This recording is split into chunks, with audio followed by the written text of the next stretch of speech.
I also think we just are an agency of people who dig in a little harder. We really have a lot of people here who aren't even necessarily from advertising, but they're from business strategy. And so we look at a client's business holistically and not just at their advertising or marketing challenges. And I think that makes a big difference.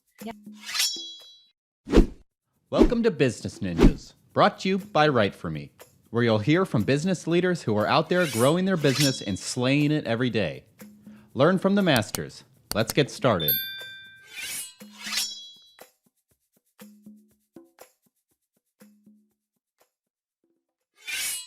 Hey everybody, welcome back for another episode of Business Ninjas. I'm here today with Leeann Leahy. She's the CEO at VIA. Leeann, welcome to the show. Hello, Kelsey. Nice to see you. Nice to see you as well. Welcome to Business Ninjas. Well, thank you for having me. I'm excited to be here. Absolutely. So Leeann, tell me a little bit about yourself. So I am fortunate enough to be the CEO of a full service advertising marketing agency out of Portland, Maine. And we are in Portland and we work out of Portland because we don't really have any clients here. All of our clients are all over the country. So we work with Unilever and Church & Dwight and all sorts of clients, Chick-fil-A and Golden Corral and Lowe's Home Improvements and all sorts of things. So it's kind of like winning the lottery because I get to live in Portland and I get to work nationally. So That's I win. Fantastic. That's fantastic. So tell me more about what VIA does. So we do all sorts of things. We're really exceptional at marketing strategy, but then turning that strategy into something that shakes the world. We actually call it rigorous magic. And the reason we call it rigorous magic is we believe, and actually have done studies about this, that if you just follow the process and the data, which we're all trying to optimize in marketing, right? Then you will find yourself optimized to the midpoint, or also known as the middle, the average, mediocre, same as everyone else. And so without the magic that accompanies that, you won't have the impact in your marketing that you want to. So we believe in rigor. It's super important to understand all the data and understand how to optimize that and how to use it. But we also believe in using that data to help you take an informed leap of faith and inject some magic into your marketing, because that's what's going to be world shaking. And we've actually done a study of over 200 brands. We did it over the course of about 2 years. And they're in, 24 of 30 categories. And we looked at what brands were growing and outpacing their categories and their markets. And it was the brands that employed magic. And so we've sort of dissected that. And there are 6 levers that are drivers of magic. And we've created the agency over the last couple of years. The agency is 30 years old, but over the last couple of years, we've really focused on this rigorous magic notion. And we've restructured the agency that we are built to carry out the rigor and honor the process of that. But we're built to nurture magic. And so that's what we do for all of our clients, and in different ways. Some of them we're doing full scale integrated advertising campaigns. Some of them we are their social or digital agency of record. It really varies, but we get to hopefully move markets and move people's behavior through the work that we do. Wow, that's interesting. So you said, you're full service, you're all over the US. Talk to me a little bit more about, how you're able to differentiate VIA from other agencies.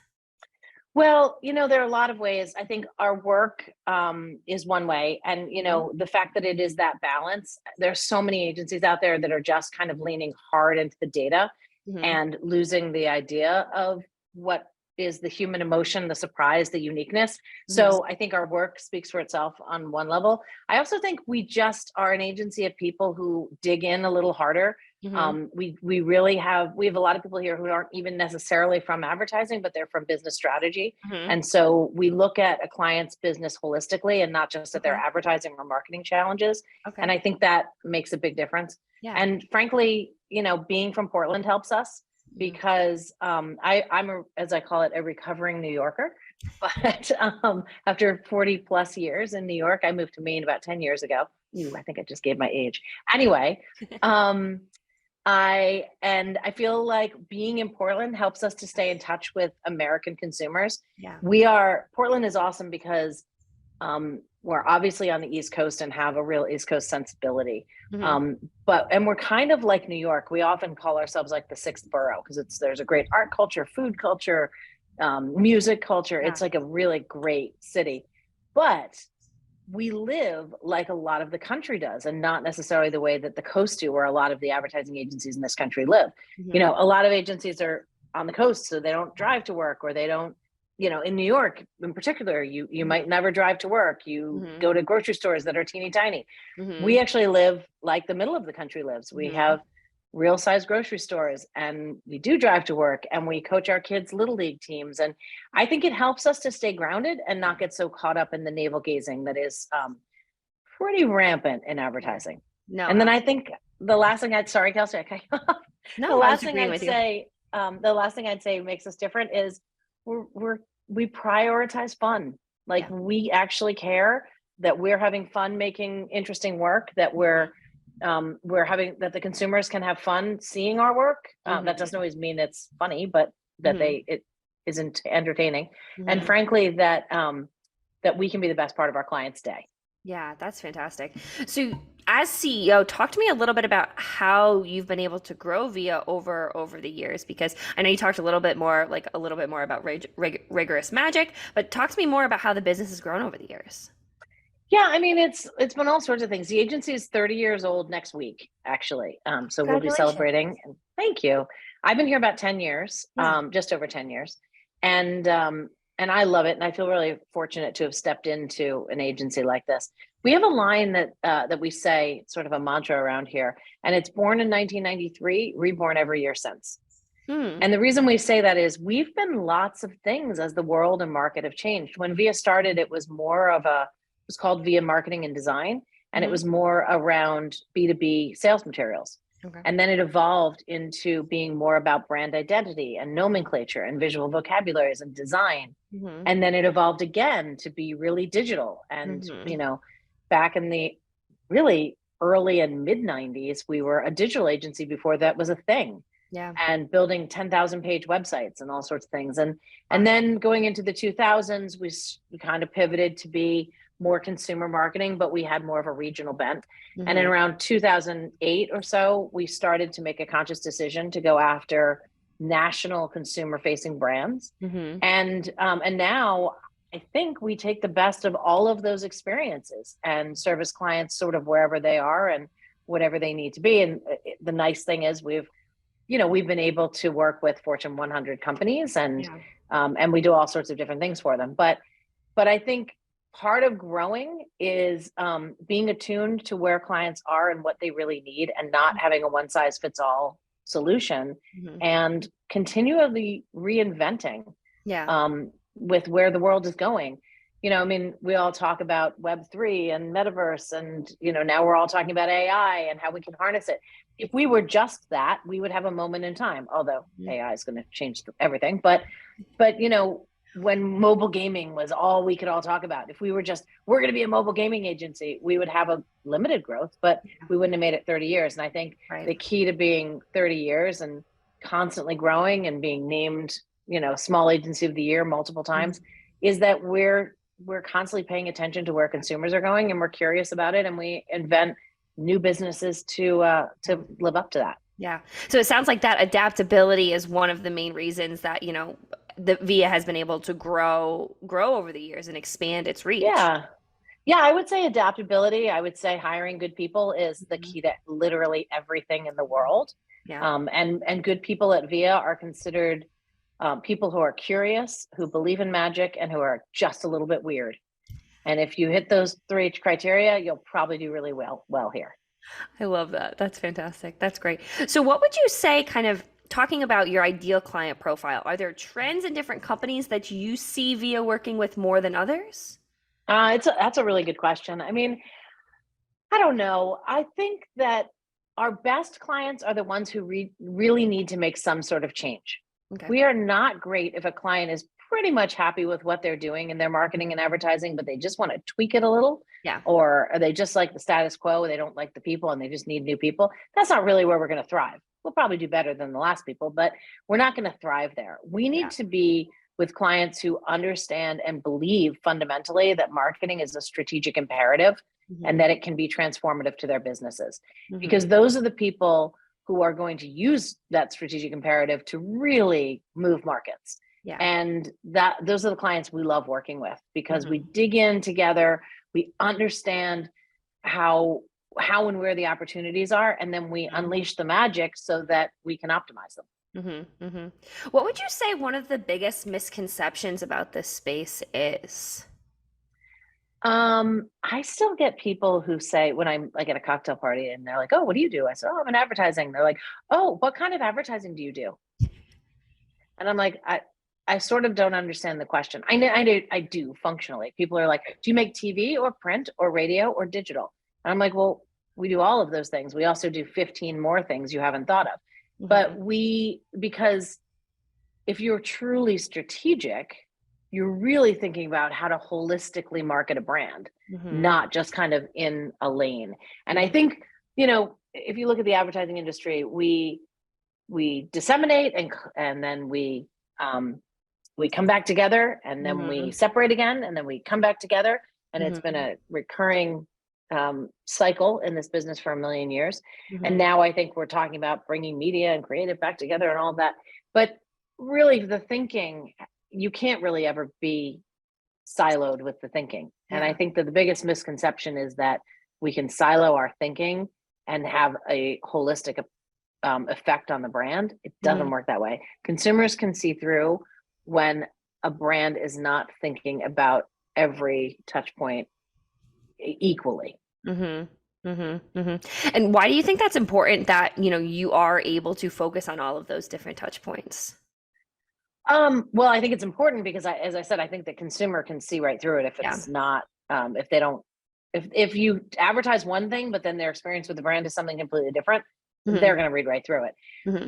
Why I think we can do it is, it goes back to what I said before. We have a lot of business strategists who really think about the business at a deeper level than advertising. We never, ever, ever start with, what's your advertising brief? What's your marketing challenge? Those are like a piece of the pie. And we need to start with, what kind of pie are you making? And then we'll figure out all the right ingredients, because we may come back to you and say, actually, you need a rallying cry internally more than you need advertising. And you'll get to that. So we work with some clients where we've really transformed how they talk about themselves internally. And that's just as important, because then they know what they're living up to. Yeah. What do you mean by that? Well, I think companies talk a lot about purpose, and brands in particular talk a lot about purpose.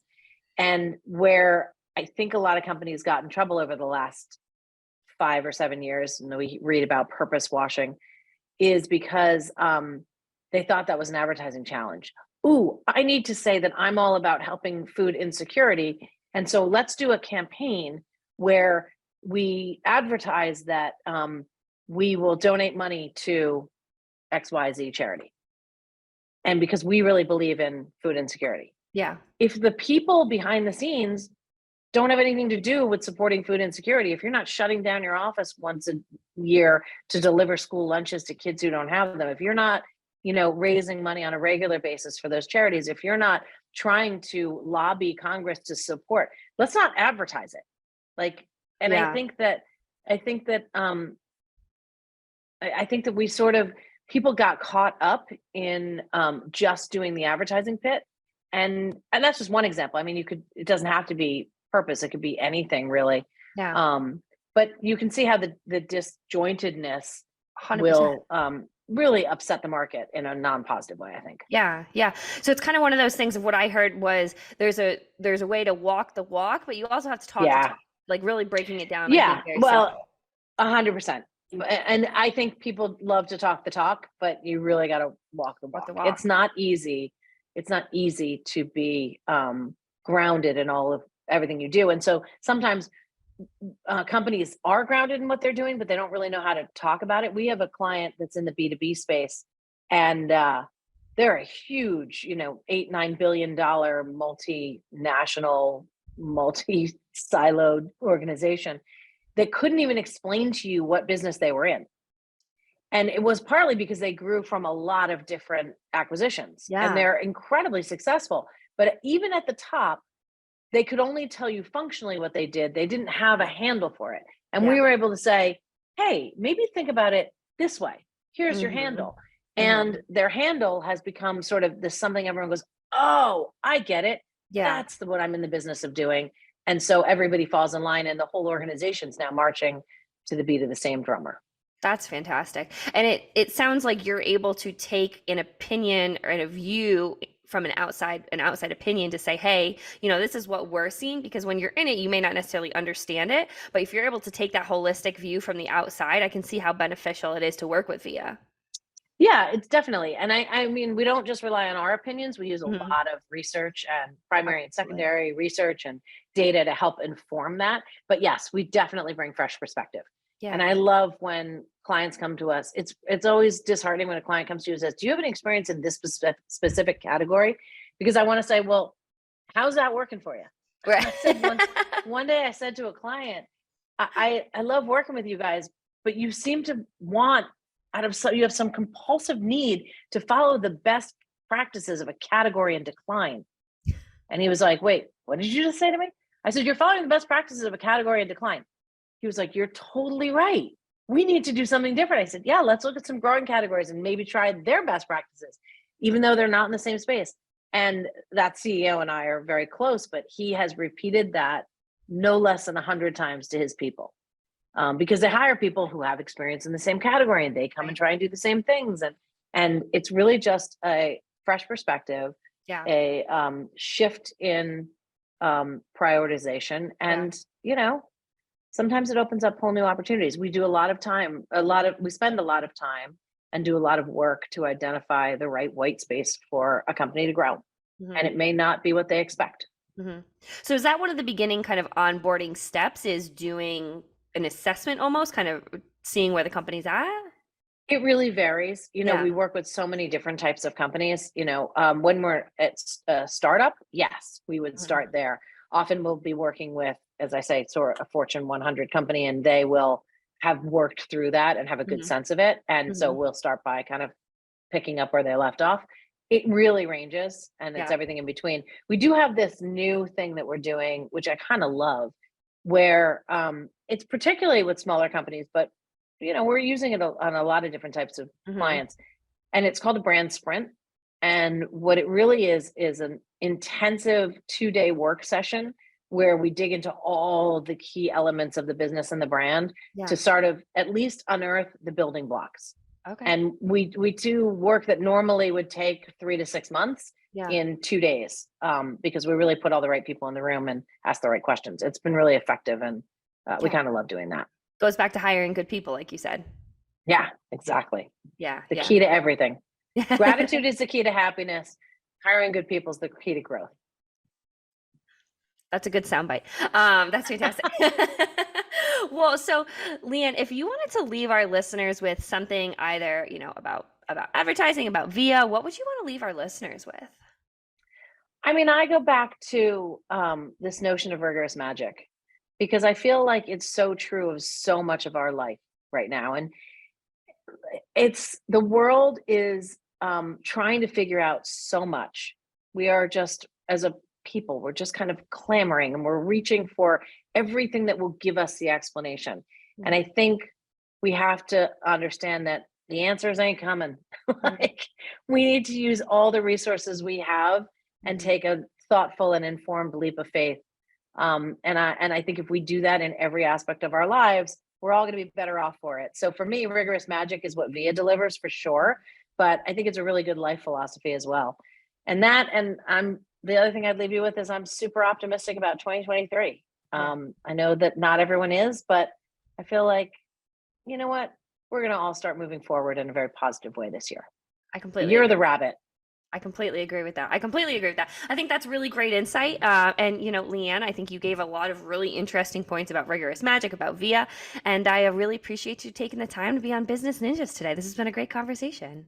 Thank you for having me, Kelsey. Lovely to chat with you. Yeah, great to have you.